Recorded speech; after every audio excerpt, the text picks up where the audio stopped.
હવે સુરત મુનિ આપણને ભગવાન શ્રી હરિના પ્રાગટ્યની કથા તરફ લઈ જાય છે.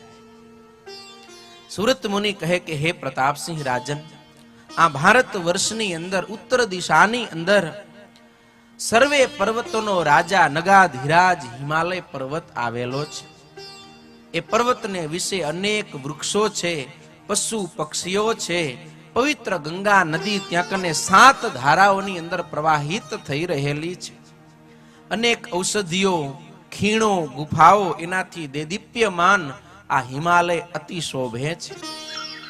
એ હિમાલય પર્વતને વિશે ભગવાન નરનારાયણ દેવનો બદ્રિકાશ્રમ આવેલો છે. બદ્રિકાશ્રમનું વિસ્તારથી વર્ણન કર્યું છે કે સ્વયં અક્ષરધામ પોતે જ ભગવાનની સેવામાં અહીં કને બદ્રિકાશ્રમ રૂપે પ્રગટ થયું છે. દર્શન માત્રથી એ સુખ આપનારો આશ્રમ છે. એ આશ્રમને વિશે હજારો ઋષિ મુનિઓ રહી અખંડ ભગવાન નારાયણનું ભજન કરે છે. હે પ્રતાપસિંહ રાજન, આ આશ્રમની અંદર ક્યારેય પણ કળિયુગનો પ્રવેશ થતો નથી.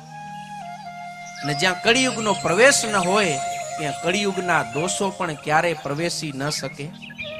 ત્યાં ભગવાન નરનારાયણ દેવ અખંડ નિવાસ કરીને રહે છે. ભગવાનના તેજ પ્રતાપથી ત્યાં કને કામ, ક્રોધ, લોભ, મોહ, માયા, આશા, તૃષ્ણા, ઈર્ષા, દેખાઈ, રાગ, દ્વેષ, કલહ, કજિયા આવા કોઈ પણ પ્રકારના દોષો બદ્રિકાશ્રમમાં કે બદ્રિકાશ્રમમાં નિવાસ કરનારા સંતો ભક્તોમાં પ્રવેશી શકતા નથી. અરે, બદ્રિકાશ્રમની ભૂમિનો એવો પ્રતાપ છે કે પરસ્પર જે સ્વાભાવિક વૈર વૃત્તિ વાળા પ્રાણીઓ હોય ને, એ પણ પોતાના જન્મ જાત વૈર ઝેરને છોડી અને પરસ્પર મિત્ર બની અને રહે છે. અરે, અહીં તો સર્પ છે નોળિયા સાથે રમે, ઉંદર અને બિલાડા સાથે રમે, શિયાળ અને વરુ સાથે રમે, સિંહ અને હરણા, હાથી અને વાઘ, આ સૌ કોઈ મિત્ર વત ત્યાં કને રહી અને ભગવાનનું દર્શન અને ભજન કરે છે. પણ ક્યારેય અરસ પરસ વઢતા નથી. કેવી એ દિવ્ય ભૂમિ બદ્રિકાશ્રમની, અને ત્યાં રહેનારા પશુઓ એ પણ કેવું દિવ્ય જીવન જીવે છે. સંતો અદ્ભુત આપણને સમજાવે છે. વનચર વિચરત વૈર વિસારી, વાસત નહીં કાઉ કો ભયકારી. વનચર વિચરત વૈર વિસારી, વાસત નહીં કો ભયકારી. વનચર વિચરત વૈર વિસારી, વાસત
રત નહીં ન્યારા. સહજન વૈર પરસ્પર કોઈ, સહજન વૈર પરસ્પર કોઈ, સહજન વૈર પરસ્પર કોઈ, સહજન વૈર પરસ્પર કોઈ. જોત સબ પશુ વિચરત સોઈ, જોતે સબ પશુ વિચરત સોઈ. ખેલત મૂષક માં જા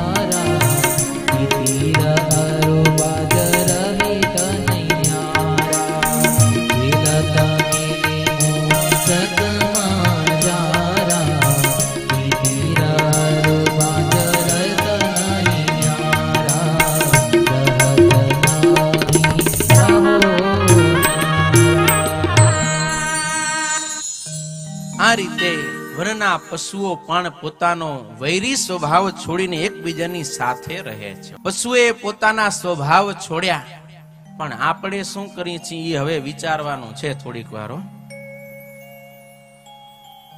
પશુઓ પોતે જન્મજાત વૈરી સ્વભાવ વાળા છે, વેર ઝેરને ભૂલીને સાથે રહી શકે, પણ આજે એવો કપરો કાળ આવ્યો કે હગા બાપના જણ્યા બે ભાઈ ભેગા રહી શકતા નથી.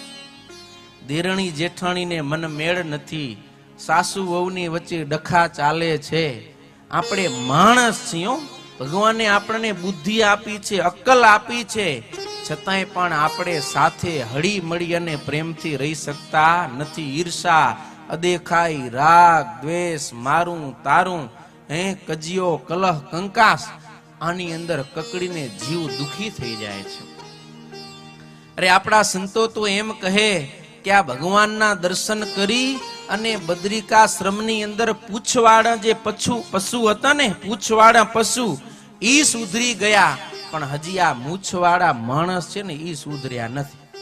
ભગવાન નરનારાયણ દેવ આવા દિવ્ય પવિત્ર સંતો બહેનોને, આવા દિવ્ય જીવન જીવવા વાળા સાંખ્યોગી માતાઓ, આવા હરિભક્તોનો સાથ સહકાર અને આટલો દિવ્ય સત્સંગ હોવા છતાંય જો આપણા સ્વભાવો ન ટળે અને આપણે આવા ઉત્સવ સમયામાં, સત્સંગમાં, મંદિરમાં, બીજે ત્રીજે ડખા કરીને ઊભા હોઈએ તો સત્સંગી તરીકે આપણે ઈ શોભે નહીં. બહુ વિચાર કરો. ઘર પરિવારની અંદર આજે ખબર નથી પડતી કે કોણ મારા મિત્ર છે ને કોણ દુશ્મન છે. એક રિટાયર સૈનિક, આર્મી ઓફિસર રિટાયર થયા એટલે ગામમાં રહેતા હતા. એને કોઈક સજ્જન વ્યક્તિએ પૂછ્યું કે તમે સરહદ ઉપર પણ ઘણું જીવન ગાળ્યું અને હવે તમે આ સમાજમાં ઘર પરિવારની અંદર જીવન ગાળો છો, તો તમે બે પ્રકારનું જીવન જીવ્યા, એ બે પ્રકારના જીવનમાંથી તમને કયું જીવન સારું લાગ્યું? એટલે સૈનિકે કહ્યું કે મને સરહદ ઉપરનું જીવન છે ને એ બહુ સારું લાગ્યું. ત્યારે ઓલા સજ્જન વ્યક્તિએ પૂછ્યું કે સરહદ ઉપર તો દુશ્મનો હોય, યુદ્ધ થાય, ગોળીબાર થતો હોય, બોમ્બ ફૂટતા હોય, અને તમને એ જીવન સારું લાગ્યું? એના કરતા તો અહીંયા ઘણી શાંતિ છે, આના કરતા તમે એ જીવનને કઈ રીતે સારું કહો છો? ને એ વખતે સૈનિકે સરસ જવાબ આપ્યો કે ભાઈ, હું સરહદ ઉપર હતો ને ત્યારે મને ખબર હતી, નક્કી હતું કે મારી સામે પક્ષમાં જે છે ને એ મારા બધાય દુશ્મન છે અને મારી પડખે ઊભા છે ને એ બધાય મારા મિત્ર છે. એ ખબર હતી, નક્કી હતું, પણ હારું ઘરે તો ખબર જ નથી પડતી કે કોણ હગો ને કોણ દુશ્મન. એમ એક જ ઘરની અંદર રહીએ છીએ, છતાંય ઘરની અંદર નક્કી નથી કે સામે પક્ષમાં છે કોણ. એમ માટે આના કરતા તો એ સરહદી જીવન બહુ સારું હતું કે નક્કી હતું કે સામે વાળા દુશ્મન ને બાજુમાં છે એ મિત્ર. અહીંયા તો હગા હે ઈ જ પાટિયા ભૂસી નાખે આપણા હમુરા. માટે આ સત્સંગી જીવનની કથા આપણને સૌને હળી મળી સંપીને રહેતા શીખવાડે છે. જો કે વાલા ભક્તો, આપણી ભારત દેશની સંસ્કૃતિ તો એવી છે કે વસુધૈવ કુટુંબકમ, આખા વિશ્વને, આખી દુનિયાને આપણે કુટુંબ માનવાની ભાવના ધરાવી છે. પણ ધીરે ધીરે કરતા ભાવના આપણી ભૂલાતી ગઈ અને આજે આપણા પરિવારને પણ આપણે કુટુંબ નથી માની શકતા. આજે પરિવાર પણ વેર વિખેર થઈ ગયા છે, કારણ કે આપણી વિચારધારા બદલાઈ ગઈ. પેલા પરિવારનો પાયો હતો પ્રેમ અને બલિદાન, એકબીજાની સાથે પરસ્પર પ્રેમ હતો, એકબીજા માટે બલિદાન આપવાની ભાવનાઓ હતી. જ્યારે આજે પ્રેમ અને બલિદાનનું સ્થાન આવશ્યકતા અને ઉપયોગિતાએ લઈ લીધી. પરિવારની અંદર સંબંધ ત્યાં સુધી જ રહે કે ઈ મને કેટલો ઉપયોગ થાય છે, ઈ મને કેટલો ઉપયોગી થાય, મારે એની કેટલી આવશ્યકતા, જરૂરિયાત છે. એ જરૂરિયાત અને ઉપયોગિતા મુજબ આપણે ઘરની અંદર એકબીજાની સાથે સંબંધ રાખી, પણ બિલકુલ નિસ્વાર્થ પ્રેમ અને બલિદાનની ભાવના એ હવે આપણે ક્યાંક ગુમાવી બેઠા છે. એક વ્યક્તિને આપણે વસ્તુ ગણી અને જ્યાં સુધી એના દ્વારા લાભ મળે ત્યાં સુધી લાભ લઈ અને પછી યુઝ એન્ડ થ્રો ફેંકી દેવાની. યુઝ એન્ડ થ્રો ગ્લાસ આવે ને, પાણી પી લીધું પછી થ્રો કરી દેવાનો, ઘા કરી દેવાનો. એમ જ્યાં સુધી વડીલો થકી આપણને લાભ થતો હોય ત્યાં સુધી લાભ લઈએ. હવે એમ થાય કે હવે આના થકી કાંઈ લાભ નથી એટલે કર્યો ઘા. ભાઈ, વસ્તુને તમે યુઝ એન્ડ થ્રો કરો એ ચાલે, પણ વ્યક્તિને જ્યારે આપણે વાપરીને ફેંકી દઈએ ને પછી આપણા પરિવાર છે ને એની અંદર સુખ શાંતિ રહેતી નથી. માટે દરેકે વિચાર કરવો જોઈએ કે આપણા પરિવારની અંદર સંપ સુખ શાંતિ કઈ રીતે વધે. આપણી સંસ્કૃતિનો વારસો આપણે ક્યાંક ભૂલી ગયા છીએ, જેને કારણે આપણા પરિવારો વિખાય છે. ચિંતકો એમ કહે છે કે આજે દિન પ્રતિદિન સારા સારા મકાનો ચણાય છે, પણ અંદર રહેનારા પરિવારો છે ને એ વિખરાતા જાય છે. સાચું ખોટું?